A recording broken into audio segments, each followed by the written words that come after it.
मतदान संपलं, machine seal झाली, पण तरीही मतसंख्येनं कशी उडी मारली? हाच सवाल सकाळी उठताच आष्ट्यातील नागरिकांच्या डोक्यात प्रश्न निर्माण केलाय.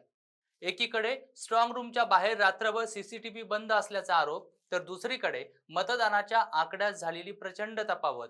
यामुळे विलासराव शिंदे हॉलच्या बाहेर लोकांचा संताप ज्वालामुखीसारखा उसळला. गर्दी वाढत गेली, घोषणाबाजीनं वातावरण धगधगत गेलं आणि पोलिसांना तातडीनं काबू करण्यासाठी फौजफाटा उतरावा लागला. आता एकच चर्चा सध्या सुरू आहे, ही 2000 मतांची जादू कुणाची आहे? चूक की काहीतरी काळं पांढरं? या संदर्भात आष्टा उत्तर मागतय आणि सत्य अजूनही स्ट्रॉंग रूमच्या दारामागे बंद आहे. नेमकं काय झालं त्या ठिकाणी तेच आजच्या या व्हिडिओच्या माध्यमातून आपण सविस्तरपणे समजून घेऊ. नमस्कार मंडळी, तुम्ही पाहताय सत्य पे सत्ता, म्हणजे थोडक्यात पण महत्वाचं. सांगली जिल्ह्यातील आष्टा नगर परिषदेच्या निवडणुकीनंतर अवघ्या काही तासातच वातावरण पुन्हा एकदा तापलंय. मतदान पार पडल्यावर ईव्हीएम मशीन सुरक्षित ठेवण्यासाठी विलासराव शिंदे बहुउद्देशीय हॉलमध्ये स्ट्रॉंग रूम तयार करण्यात आली होती. मात्र याच ठिकाणी एकाच रात्रीत प्रचंड गोंधळ निर्माण झाला. हॉलच्या बाहेर पहाटेपासून नागरिक, उमेदवार आणि पक्षांचे कार्यकर्ते मोठ्या संख्येने जमा होऊ लागले. काही तासातच गर्दी एवढी वाढली की परिसर रणांगणासारखा दिसू लागला. कारण प्रशासनानं रात्री दिलेल्या मतदानाच्या आकडेवारीत आणि सकाळी ऑनलाईन जाहीर केलेल्या आकडेवारीत तब्बल 2000 मतांचा फरक. नगर परिषद आणि नगरपंचायतीच्या निवडणुका राज्यभर शांततेत पार पडल्या असल्या तरी आष्ट्यात मात्र मतदानानंतर गोंधळ निर्माण झाला. रात्री जाहीर झालेल्या मतदानाच्या टक्केवारीनुसार काही केंद्रावरील आकडे ठराविक प्रमाणात होते, पण सकाळी जाहीर झालेल्या नोंदीत मतदानात प्रमाण अचानक वाढलेलं दिसून आलं. कार्यकर्त्यांचा स्पष्ट सवाल त्यामुळे निर्माण झाला, मतदान संपलं, मशीन सील झाली आणि मग आकडे कसे बदलले? यामुळे नागरिकांमध्ये संताप उसळला. सकाळी 11च्या दरम्यान हॉल समोर शेकडो लोक जमा झाले. आरडाओरड, घोषणाबाजी, प्रशासनाविरुद्ध नाराजी सगळं एकत्र सुरू होतं.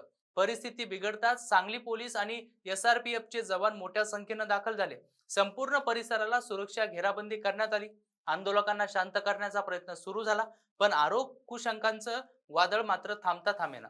या संपूर्ण वादात आष्टा शहर विकास आघाडीचे उमेदवार आघाडीवर होते. राष्ट्रवादी शरद पवार गट समर्थित या आघाडीने जयंत पाटील यांच्या नेतृत्वात निवडणूक लढवली होती. या आघाडीचे उमेदवार आणि कार्यकर्त्यांनी सर्वात आधी तफावतीचा मुद्दा उपस्थित केला. त्यांचा आरोप अधिक गंभीर झाला, तो म्हणजे रात्री स्ट्रॉंग रूम मधील सीसीटीव्ही कॅमेरे बंद होते. 19 दिवस मशीन इथे राहणार आहे. मग रात्री अंधारात नेमकं काय चाललं होतं? रात्री आणि सकाळच्या आकडेवारीतील फरक हे केवळ काही मतांचं नसून ते थेट निकाल बदलणारे असल्यामुळे लोकांमध्ये भीती आणि अविश्वास निर्माण झाला. विशेषतः मुंबई उच्च न्यायालयाच्या आदेशानुसार मतमोजणी 21 डिसेंबर पर्यंत पुढे ढकलल्यानं मशीन जवळपास 19 दिवस स्ट्रॉंग रूम मध्ये राहणार आहे.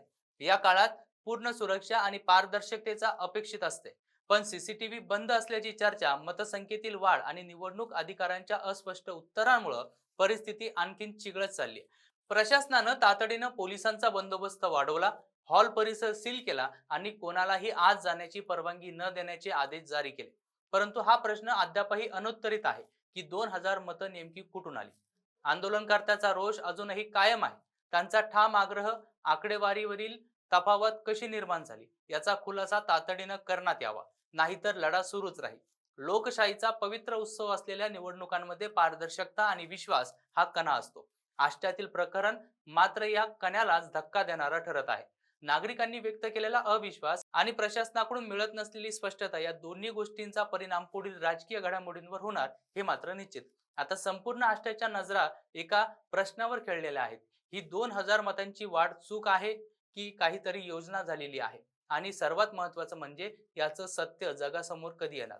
हे येणाऱ्या काळामध्ये आपल्यासमोर चित्र स्पष्ट होईल. बाकी मंडळी, तुम्हाला या संदर्भात काय वाटतं ते कमेंट करून नक्कीच कळवा. आणि अशाच माहितीपूर्ण व्हिडिओसाठी पाहत राहा सत्य पे सत्ता, म्हणजे थोडक्यात पण महत्वाचं. अहो मला सारखा दम लागतोय हो. आज माझा अजिबातच मूड नाहीये. मला ना कसं तरी होतंय. माझ्या हातापायाला मुंग्या येतायत हो. माझं खूप डोकं दुखतंय आज. अहो माझ्या थायरॉइडच्या गोळ्या संपल्या आहेत, लवकर आणून द्या ना. या सगळ्या कुरकुरी आपण देखील रोज ऐकता का? हो ना. अहो या त्रासावर सोपा उपचार आहे. Doctor Chate's homeopathy clinic.